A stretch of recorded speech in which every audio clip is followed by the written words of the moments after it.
All right, folks, welcome to another one of these gaming discussion video things. Stupid gaming news. Ooh. Yeah, woo yay. Um, so we're going to start with not the dumbest, but certainly I will say one of the most tone deaf things recently, The which is slimiest.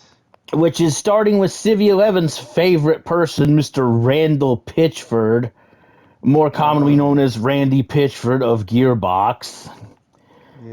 So yay. there's been some fuss, and for good reason recently, about this whole, well, we might just want to make games $80 from here on out kind of bullshit, and people going, yeah, well, we don't really want to do that, so you might want to rethink that kind of shit, which, who does want to do that, really? Nobody wants to pay $80 for a game if they can help it, unless you're some weird shill, and I don't count your opinion as particularly valid at that point. I've Um, totally met tons of people who want to pay $80. Oh, right. No, I haven't. Yeah, exactly. So there was an interview, and it's become pretty infamous by now because we don't always get to these things right away because there's other shit going on with us. Don't you Where have phones? Mr. Fuck off, Mr. Pitchford is like, well, back when I was a kid, I used to have to pay about $80 for X thing, Oh, at the boy. local shop when I was living in Pismo Beach. So, like, number one, you're telling me you're a Californian, which explains everything about how fucked up your opinion of things is. Secondarily, Hmm. nobody cares. A lot of us lived through that period of time, and we weren't particularly fond of going back to when we had to pay Can, $80 for a game. can I touch on this Please argument a little do. bit? Okay, this is a dumb argument, and whenever it's brought up, I always think these are people who do not understand time, technology, or buying power to begin with. And here's the simple elements of it. Yes, video games used to cost $80. Your phone used to be a lot more expensive. Your Yeah. car also. And all of these electronics have come down because, one, economy of scale, and over time, these things get cheaper and Yeah. simpler to As someone manufacture. pointed out to Mr. Pitchford on Twitter, the technology has advanced, which was supposed to make it get cheaper. You're bloating out the game and making the budget bigger is not meaning the technology's more And expensive. hold on, one It thing at a means your time. I budget's was out of wait. control. I was going to get to that separately. Okay, Now the well, issue was with Mr. Pitchford going, well, and based on all that, if you're a real fan, then you'll find a way to make it happen. Number one, he claimed that he had no say in it, that he couldn't say anything, he couldn't encourage them to lower it. I know he doesn't run 2K, but he does run Gearbox. He has some sway, with his game, even though Take Two runs everything. He could make suggestions. He is not inclined to, because let's be real, he's an exec at Gearbox. He benefits from this, whether he wants to admit it outright or not. Everybody knows. well, at the end of the day, I mean, I would have just personally thrown 2K under the bus and said, "Hey, 2K is the one Right? making the prices, not me, unfortunately." But this is a bad move, and one of the other elements I was going to say is it's a dramatic misunderstanding of buying power, which is not really increased. And Mm-mm. I'm going to say that people say, "Oh, but you make more money." Well, that doesn't matter when your rent has gone up, when your food has gone up, because it's canceling out any gains you have. Yeah, when you're So only the making I more money because everything's so much more expensive and it still doesn't add up. well, it doesn't matter if you make $1 million if your food goes from $100 a month to 500,000. Mm-hmm. Yeah, you'll still be making more, but that means all of your bills have gone up Up. with that amount of money. So Mm-hmm. effectively, your buying power hasn't changed. So the problem is in an economy where we have met multiple downward shifts, where people haven't really seen meaningful, well, buying power increases, pushing Mm-hmm. the prices up on top of everything else from subscriptions to all these other things is bullshit and it's stupid. And if anyone tries to come out and say, "Oh, this is why things like Game Pass are a good idea," well, you're an idiot being sold a package of goods by the people who are helping make this problem. Game Pass is a whole different animal, because like people have pointed out, they're incentivizing people at Microsoft to not get physical media by making it more expensive or harder to get, to try to force people into Game Pass, which is equaling out to mediocre Microsoft titles. But we're not It's going to get into called that in this episode. it's called Netflixing. That's Yeah. what it is. So, secondarily, the whole thing with the lovely Borderlands 4, it looks like we're looking at going ahead, is he admitted, not in the same interview, but he admitted that they screwed up and spent way, way too much money on the budget of Borderlands 4. It's Oh, apparently the most expensive Borderlands game they ever did. He said something to the effect of, paraphrasing, that they spent way more money than they maybe should have on the budget. And I'm like, you know what? That's not our fucking problem. That's on you. You are the one no. who decided to spend way too much money on this product. You don't get to just shuffle the entire cost in front of the consumer and assume everyone's going to be okay with it.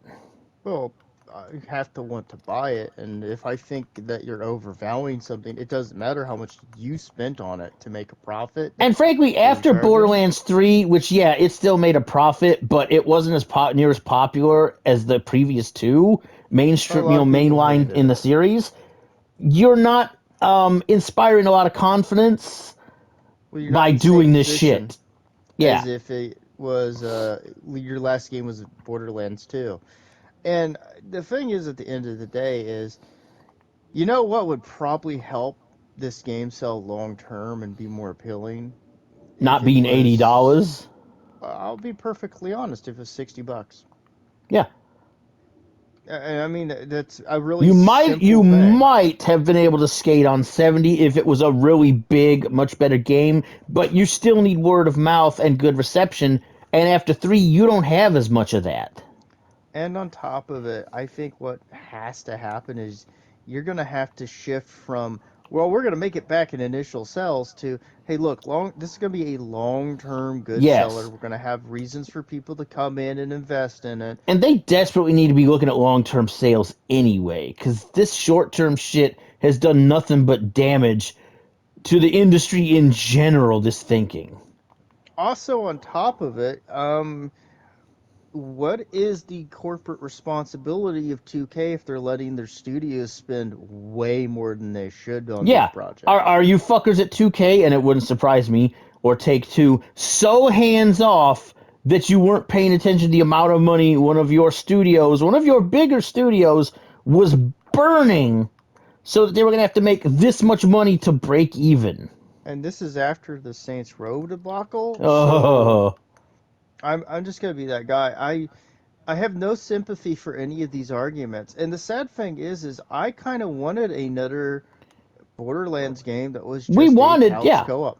we wanted a good couch co-op Borderlands game. And now there's all these rumors about live service shit getting shuffled in. Now, mind you, they're only rumors right now, but We'll live service shit see. getting shuffled in, and online only co-op, which seems less likely than the live service given 2K's reputation for live service crap that's trying to nickel and dime you to death. There was also the very egregious issue with Take-Two's new end user licensing agreement on Borderlands 4 in Oh, particular, where you they mean they were wanted spying on you? access, yeah, where they wanted access to a bunch of your personal information. Yeah, not looking good for Borderlands Because 4. they're repackaging and selling it. Yeah. So they want you to pay more, cry poor, and then And get more honestly, money out Randy of you. should be more angry about this because they've only shuffled that particular freaking EULA onto Borderlands 4. Well, it's the test.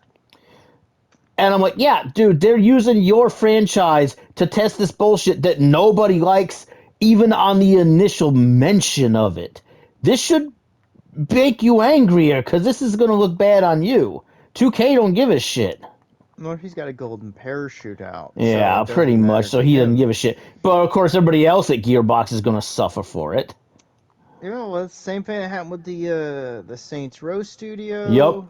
It's what happens in a lot of these cases, especially when you're talking these things. Not to say that Mm-hmm. I think everybody's a perfect angel, clean and No, of course free not. of any Oh, blame, but the little guy is the always going to be the one stomped in these, yep. and I'm gonna be that guy. There's been a problem with corporate America, and it's called the fact that There is no CEOs are never held responsibility. responsible for their bad decision making. It's always the The guys underneath them the board and the CEOs and the management basically skate on everything. every fucking time. And that is the inherent issue with corporatism. It's not capitalism, guys. It's even though it's corporatist bullshit where the guys at the top always skate away with some lame ass excuse. Yeah, That's what the speaking problem of is. corporatist bullshit. Oh, So, please in carry the us on. Dark Ages, you're gonna. Okay, let me open with this. I was a pretty big fan of Doom. Now I had some pretty big issues with Eternal, feeling really weird. I didn't like some of the platformy freaking jumping puzzle shit in a Doom game so much. I And appreciated they wanted to do something different, but I yeah, hated it. respect for trying to do something different, but it wasn't my cup of fish. Um, but that aside, okay, Eternal was a bit hit and miss for more people than just me. When I started seeing the trailers for the Dark Ages, I was a little dodgy about it, but I was like, this looks like it could be fucking badass. I really like 2016. It seems a bit more visceral and less lousy with weird, mechanics I don't want to deal with. And then just shortly prior to that, they decided they were going to finally release that previously exclusive Indiana Jones game. And I was like, well, oh, they're going to do a physical release for PS5. I like physical releases. Let me grab that. And, well, we know how that went out if you watched my previous video. It ended up not being a physical copy. It was the first couple of gigs of an install file that required you to be online to download the rest of the game. And I was like, well, that's some scummy bullshit. I'm pretty much think I'm done with Bethesda and Microsoft's bullshit. So I was very cautious about the whole Doom Eternal thing after that. Not Doom Eternal, Doom the Dark Ages thing after that. But I was like, it still looks cool. Maybe they'll do it right. They got quite a bit of backlash from the few people. But the problem I see in retrospect is not enough people played the Indiana Jones game after the initial Microsoft release, where most people played it on Game Pass, to Yeah, actually notice what they'd done with the physical release of Indiana Jones. Now, some people did talk to it, but it wasn't a big enough deal to get widespread notice. So I was keeping a very close eye on the whole Dark Ages thing, because, I might want to play that. Let me see how they do, because I'm not going to get it digital, because I don't do that unless I absolutely can't help it, and it's a small developer that doesn't have a choice. Well, I started looking around, I started seeing these things come about. Initially, the main complaint was that it was forcing RTX ray tracing on the PC version, which is a mess of its entire own creation, which I also don't agree with them doing. But then, in the midst of all that shuffling around, I noticed somebody complaining about the physical edition. And I was like, yeah. hold the fuck up, wait a minute.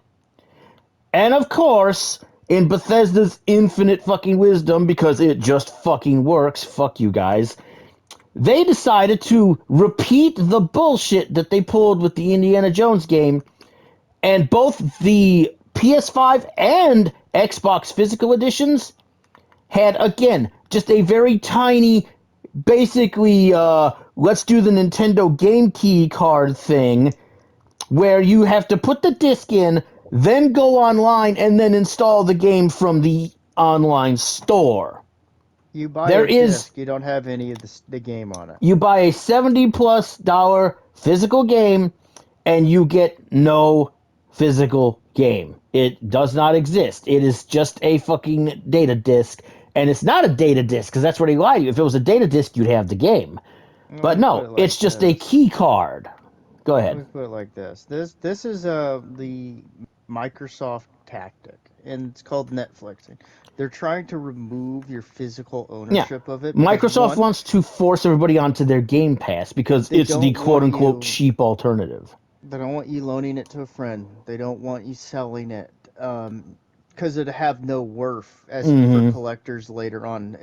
They don't want you selling it on the second hand hmm. market. Mm hmm. Once the servers are gone, it doesn't work. It is effectively destroying the value of the game because they want you to be incentivized to give them money a month. Yeah, And they with want the the way game. that their Game Pass is increasing in price, Hmm. you're going to be paying.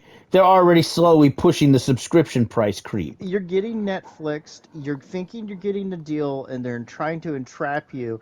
And then that way, you have absolutely no rights to anything. They can remove it at any time, and they can give you a lower and lower and lower quality and go, but look at all of the garbage you can play. And sadly, it's kind of having a backlash issue for them because I've noticed Good. that after people started noticing and hearing about this, the user scores now they haven't tanked because this is a super popular game. It's apparently a very good game, but it has still started slowly lowering the user scores because people have found out that Bethesda and Microsoft are still pushing this bullshit and it's actually affected the user score. Some people apparently canceled their physical pre-orders for good reason.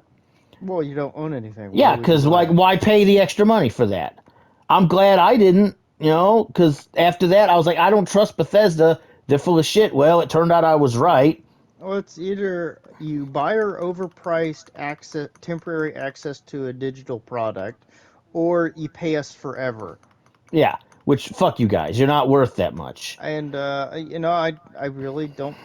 I can go back and play OG Doom. Really, Or 2016, which I've done several times recently. I mean, there's a load of options, and I don't need to do this. But this is a problem going on for a long time with these products. Is that Microsoft in this in particular, ever since Game Pass came out, they've been and slowly trying to push this idea. I'm gonna say this is not a console war thing. This is a thing that No, I fuck that. I complained about with Netflix. Netflix ruined DVDs, Mm-hmm. Blu-rays, and now people are complaining they can't just own a movie.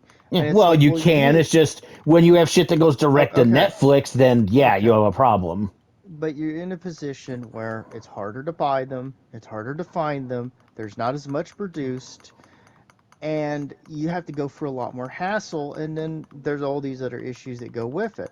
And what happened is that because so many people went, whoa, this will be everything forever, and for this low price, it's like Yeah. a steal. And it's like, yeah, and then once they eliminate most of your other options, welcome to all your subscriptions, assholes. You Mm-hmm. sold yourself a bill of goods that had nothing in it, and it was only going to get more expensive. And the thing is, I've also heard a lot from what I've looked into that it's mostly mediocre for a Doom game. Oh, I've heard some of that. Some people have said otherwise. Like Civi loves it. And Civi's usually pretty good on Doom stuff. So I'm guessing there's a lot of divisiveness about some of the set pieces they added, like the dragon or the mech thing, which actually do look cool as hell. I'm honestly a little bit sad that they pulled this shady bullshit again because I wanted to like this fucking game. Well, this is their ultimate desire when it comes to these things. So I'm going to be that guy. I hate it because I was going to give Xbox props for making a console that was basically just totally backwards compatible and Yep. shaming freaking Sony into Into having to doing the do the same, bare yeah. minimum, which I wish they did more. But now they're just basically bilking people and conning them into thinking, hey guys, we helped create a problem so that we could sell you a solution. Now give us money forever. I But can't give them any of that. Fuck them. speaking of assholes who inflate their value, let's talk about Nintendo again. Oh god. Because you may have heard a while back when we were talking about that Nintendo game key card thing, and they were talking about it was going to be the Nintendo standard, a lot of this, blah, blah, blah. Well, no, it turns out they're doing something even shadier at the most recent set of rumors and interviews, anyway. If it changes again, we'll probably talk about it again. But as of right now, apparently, the insinuation is that Nintendo is actually going to be pushing a lot of their first party in-house titles to still actually have the game data on the cartridge. No, I what they have wonder apparently why. decided to do is force this onto third party developers and publishers as a thing they have to deal with, where they're strongly encouraging them to publish their games on these stupid game keys instead of on the actual card as an actual physical game. I have a theory on that. Please do. Okay.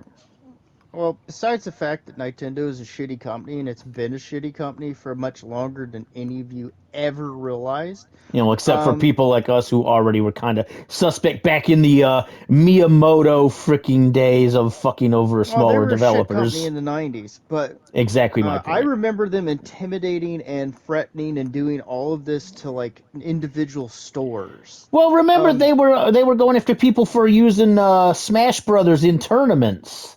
well, that's newer odious bullshit. I'm talking about completely removing people, our companies being able to even buy their games to sell Well, if let's not they forget just made sales. they were But the assholes who also ran Rareware out of Nintendo and ran them to Microsoft. but this is what I think is going on. Ultimately, Nintendo realizes that they're a nostalgia company, and what they want is they want to have residual value in their stuff because it's what keeps them memorable. Yeah, I think However, somebody in the executive group realized that really retro collectors, physical media collectors, and families who wanted to get a game their kids can do over and over were kind of their core market for first party Nintendo titles. I actually agree with you on that, which with them being as dumb as they are, that wasn't good enough. So they decided but they needed another way to make up more immediate profit from them still making their physical media. but I haven't even finished. But here's the thing.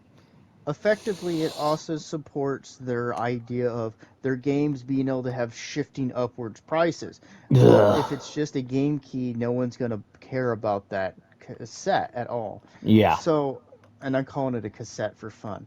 But whatever. here's the thing. What I think what they're trying to do is they're trying to disincentivize purchases of physical third party items to devalue those and to shift people to buying off their online store, where I think they get a bigger and more continuous Well, like a cut of percentage. sales as opposed to a one-time licensing fee.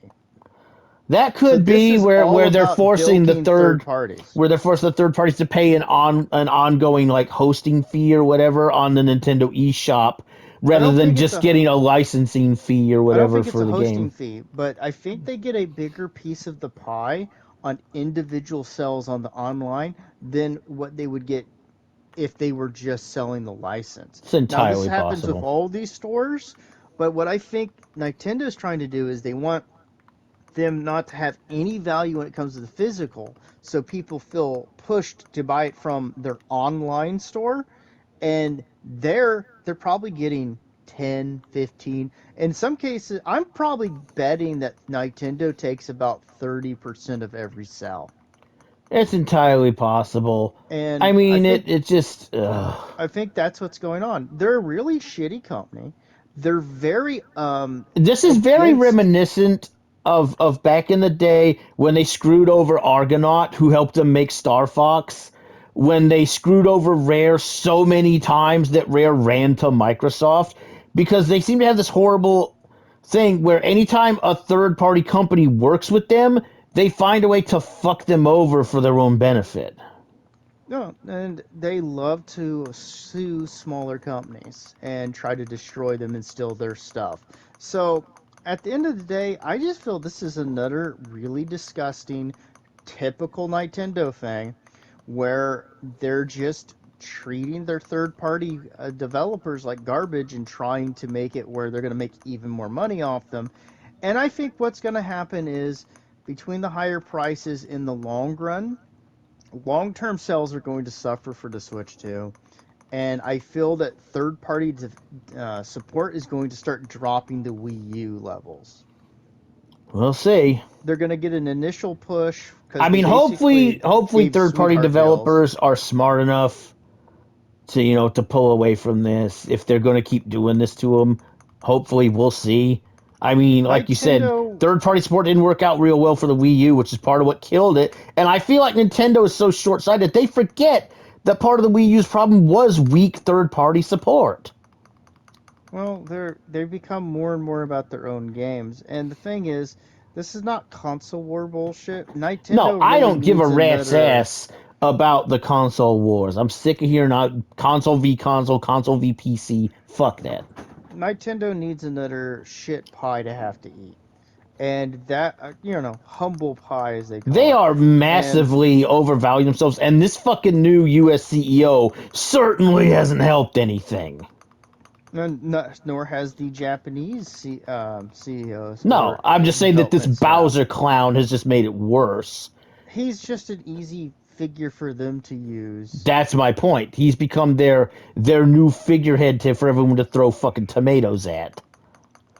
But at the end of the day, I really hope this bites Nintendo in the ass because the only way it's going to be a better or provide a better product and a better service at something that's reasonable for most Nintendo fans is if they get a kicking down the stairs. They're way too comfortable being the number 3 console. They're not pushing in any way, and they're No, just kind of going. they're just trying to shuffle everything off on everyone else and go, well, we're still relevant because of Nintendo. But I don't think this is going to last forever. They're just riding off nostalgia with millennials. So it's like, okay, well, they're going to burn all that eventually. More And than I likely, don't at this see rate, them maybe building. faster than before. And if you price the family market out, Nintendo has no real future. And I'm just going to leave it at that. Is there anything else you want to add? For me, I think I've said everything I need to about this. If you folks have something to say, leave a comment in there. Agree, disagree. Maybe you think there's a different take on it. Who knows? But that's all I got. So I guess on that note, we will go ahead and close this out here for now. You guys have a great day, and we'll catch you in the next one of these horrible, horrible gaming news videos. See you later. Thank you for being a friend. Shut up. Bye bye.